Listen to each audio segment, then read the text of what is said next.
As emoções podem influenciar na sua qualidade de vida. E pensando nisso, o Saúde Você lança sua primeira linha de cosméticos. Agora você pode curtir momentos especiais com os óleos essenciais Saúde Você. Promoções de bem-estar, sensação de conforto e até aquele momento de relaxamento. São várias opções de óleo essencial puríssimo que você pode usar no seu dia a dia. Além disso, você pode manter a sua pele super hidratada com o Hidrata Saúde Você. Com apenas 3 gotas no Hidrata Saúde Você, você terá o cheiro do seu óleo essencial e os seus benefícios para usar numa massagem, naquele momento de relaxamento, auxilia até na qualidade do seu sono. E tem mais! De presente em todos os nossos kits terá a minha fragrância Duda Rodrigues, aquela que eu uso no meu dia a dia. Então prepare-se para receber o melhor produto do mercado com a qualidade que você merece. Quer saber mais? Acesse o nosso QR Code e não deixe de curtir momentos especiais com os óleos essenciais Saúde Você.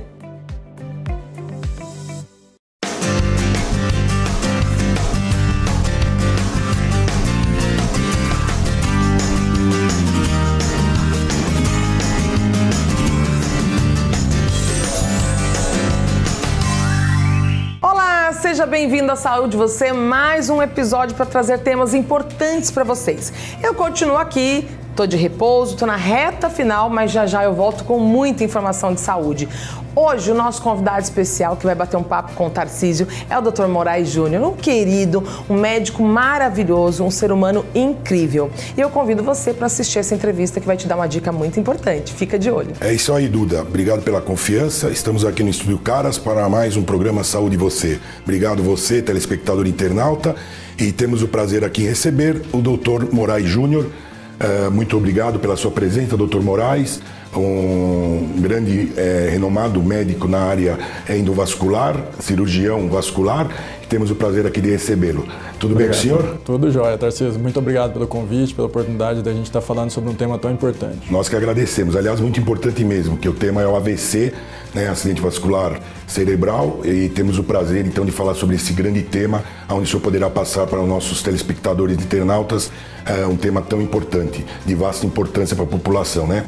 Primeiro, quais seriam os sintomas do AVC atualmente? Os principais sintomas? Eu acho que o principal sintoma que a gente consegue identificar, né, num quadro inicial de AVC é a perda de mobilidade de algum dos membros, né, uma perda de força, às vezes um desmaio, uma síncope pode ser o primeiro sinal de um AVC. É importante a gente salientar, né, que normalmente o AVC ele surge por uma alteração embólica, né, com a formação de um coágulo de sangue que migra, né, para esses vasos sanguíneos que levam sangue para o cérebro, e isso acaba levando ao AVC, né, que é o que a população conhece como derrame. Isso gera uma isquemia cerebral, uma falta de oxigênio nesse tecido cerebral, e ele é muito ávido por oxigênio. Em torno de 5 minutos a gente já começa a ter lesões neurológicas causadas por essa isquemia. Então, quando a gente tem esse quadro, né, o paciente geralmente começa com a manifestação clínica de imediato. Existe uma entidade que é o acidente vascular cerebral isquêmico transitório, né, onde o paciente apresenta essas alterações, né, às vezes com perda de força, desmaio, síncope, procura o hospital e em menos de 24 horas ele consegue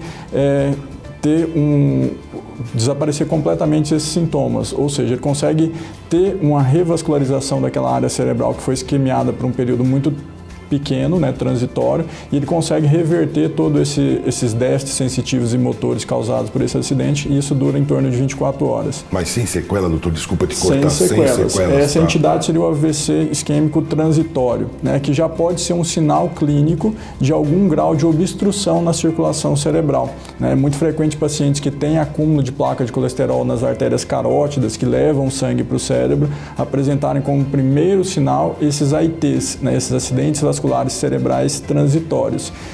E já é um sinal de que deve procurar assistência médica, procurar um cuidado de um especialista, né? Dentro da minha área da cirurgia vascular, a gente acaba cuidando desses pacientes. É importante salientar que a maior causa não é a aterosclerose desses acidentes vasculares cerebrais, e sim essas arritmias cardíacas, que são as mais frequentes causas de embolia arterial para o cérebro, que gerando o AVC. Mas, dentro da nossa especialidade, a gente cuida dessas obstruções arteriais, né, que acabam gerando esse AVC. Um dos fatores de risco que a gente tem mais prevalente preponderante seria a hipertensão, que é um fator de risco modificável. Então, o melhor cuidado que a gente pode ter para prevenir um AVC, né, e hoje a estimativa é de que até entre 4, pelo menos uma pessoa vai acabar tendo um evento isquêmico ao longo da sua vida, né, é algo que é um principal fator. Para isso seria algo modificável, que é a hipertensão, que é algo tratável. E isso é algo importante da população ter consciência, porque às vezes o paciente é hipertenso, não tem sintomas e não tem assistência médica. Então é importante ter esse cuidado. Tá, já em falar em sintomas, todo mundo sabe que é o mais importante, pelo menos você fala muito a respeito de AVC e tanto do infarto, que é ir para o hospital. Que momento que você indica, no caso de qual sintoma do paciente e que você indica para procurar um hospital? Essa é uma pergunta importante. Quando a gente fala de AVC, quando a gente fala de infarto, o mais importante é a prevenção. Então é antes de aparecer os sintomas. É aquele paciente hipertenso, sedentário, que tem um sobrepeso, que não pratica atividade física, tabagista, etilista, pacientes que têm um nível de vida onde tem um estresse muito elevado. Esses pacientes têm uma condição de risco muito mais elevada que a população em geral e ele deve, se você perceber, todos esses fatores são modificáveis. Claro. Né? Então você consegue atuar prevenindo isso antes que o paciente apresente sintomas. Quando a gente fala de AVC, geralmente esses sintomas são permanentes ou pelo menos quando o paciente apresenta um acidente vascular cerebral, seja ele hemorrágico, seja ele isquêmico, vai deixar sequelas permanentes. E isso, talvez esses sintomas seja o que a gente queira evitar, né? Que queira evitar o episódio mesmo do AVC. Inclusive, dentro da nossa especialidade, quando o paciente tem algum grau de obstrução mais elevado, né, acima de 70% na circulação carotídea que leva o sangue para o cérebro, já tem uma indicação de tratamento cirúrgico. Mas a cirurgia, seja ela cirurgia convencional, onde a gente faz a aterectomia, faz uma incisão na região do pescoço e retira essa placa cirurgicamente, ou seja, por um procedimento de cateterismo endovascular, onde a gente faz uma punção na artéria, balona e libera um stent para abrir essa circulação, né, que é um procedimento minimamente invasivo. Essas indicações elas acontecem já quando o paciente tem um grau elevado de obstrução. E onde que a gente pode identificar e evitar isso? Seria com exames de triagem, né? Como é que a gente pode fazer isso? O paciente que tem esses fatores de risco, hipertensão, diabetes, estresse, obesidade, sedentarismo, deve ter um acompanhamento com um especialista mais próximo, tanto com o cirurgião vascular quanto com o cardiologista, para prevenir esses fatores de risco.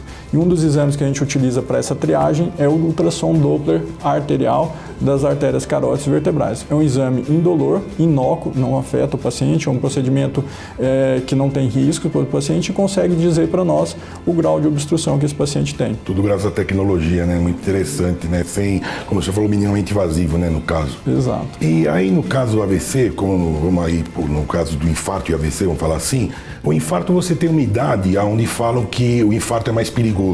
Né? No caso, falam que, por exemplo, o infarto numa pessoa de 40 anos, ele é mais perigoso do que o infarto numa pessoa que tem 65 anos. No caso do AVC também é assim ou não? Ele pode pegar qualquer idade e ter as mesmas sequelas? Como é que funciona? Tanto para o infarto quanto para o AVC, a gente tem causas e etiologias diferentes. As mais frequentes, que seria a doença aterosclerótica obstrutiva, que é esse acúmulo de placa de colesterol na parede arterial, isso vale tanto para o AVC quanto para o infarto isquêmico, né? Um dos critérios não é tanto a idade, mas sim os fatores de risco. Então, hoje se recomenda que todo paciente acima de 50 anos realize um ultrassom Doppler de controle, para a gente ver se está tudo bem e ter um segmento e um acompanhamento em relação a isso. Quando a gente fala na realização desse Doppler, o intuito principal é estratificar o risco cardiológico. Desculpa, só para entender, para o telespectador internauta entender, o Doppler é ultrassom carotídeo ou não? Isso. É a mesma coisa, tá? É ultrassom Doppler de artérias carótidas e vertebrais. Perfeito. Ele serve como um score para a gente classificar o risco cardiológico de um infarto isquêmico no coração. Perfeito. Né? Então, quando a gente fala assim, existe uma idade com risco maior de complicações, inclusive o óbito, que é o mais frequente, né, ou uma mais grave complicação desses dois eventos, quanto mais jovem, o paciente ainda não teve condições de criar circulações colaterais, né, a essas obstruções, ou seja, como se fossem pontes naturais que pulam aquele ponto onde está obstruído pela placa de aterosclerose. Ele ainda não teve tempo de formar essa circulação colateral ou desenvolvê-la. E isso leva a, quando tem um infarto, uma isquemia, uma necessidade, né, muito maior de oxigênio daquele tecido, que está isquemiado pela obstrução. Como ele não tem circulação colateral, não tem outras artérias levando sangue para aquela área, ele acaba tendo um infarto mais grave ou um AVC mais grave. Um AVC mais grave. Né? E para finalizar, doutor Moraes, o Covid, estava lendo ontem, inclusive, a respeito do Covid com relação a doenças cerebrais, que ele pode deixar sequelas, inclusive. Há já estudos para isso? O senhor já teve pacientes com Covid que teve algum tipo de problema cerebral ou ainda não há estudos para isso? Já existem alguns estudos em andamento, sim, né? É uma doença nova, né? O Covid veio para nós como uma doença muito recente ainda. Então tudo está mutável, todas as informações que a gente tem dentro da medicina, elas são baseadas em estudos científicos, claro. Né? A gente faz uma medicina no Brasil baseada em evidência. E quando a gente fala de uma doença tão recente, tudo pode ir mudando à medida que a gente vai ganhando mais experiência e vai tratando mais pacientes. Que é o histórico, né, no caso. Exato. O que acontece com o Covid, né, é que ele promove uma reação inflamatória sistêmica muito grave, que gera uma condição nesse paciente mais trombogênica. O que significa isso? Ele coagula o sangue mais facilmente. É por isso que eu, dentro da minha especialidade, tenho tratado com tanta frequência pacientes com eventos trombóticos, com trombose venosa profunda, pacientes com infarto, pacientes com derrame, pacientes com embolia pulmonar, em decorrência desse quadro inflamatório sistêmico. Perfeito. Que favorece a coagulação do sangue. E aí, muitas vezes, esses quadros são devastadores, né? Geralmente associados a condições muito graves do Covid. Né? Então, é isso que a gente tenta evitar. Nesses pacientes, hoje, a gente tem instituído algumas terapias nesses pacientes mais graves, sim, relacionados à anticoagulação, para prevenir esses eventos. Quer dizer, tudo é uma prevenção, né? Como o senhor bem falou no início da entrevista, é isso aí. Tá bom, doutor Moraes, muito obrigado pela sua presença, agradeço, o tema foi muito importante, acredito que o nosso telespectador internauta tenha tido aí um bom conhecimento a respeito do assunto tão importante como AVC, tá bom? Muito obrigado a todos, segue daí, Duda, obrigado. Eu quero agradecer ao Tarcísio e ao Dr. Moraes, um querido, obrigada a vocês pelo carinho dessa entrevista e convidar a vocês para continuar acompanhando Saúde Você, todas as segundas-feiras aqui na TV Caras, caras.ol.com.br, compartilha com os amigos, tire suas dúvidas, façam suas perguntas, o programa é feito para você. Um beijo e até a próxima segunda-feira.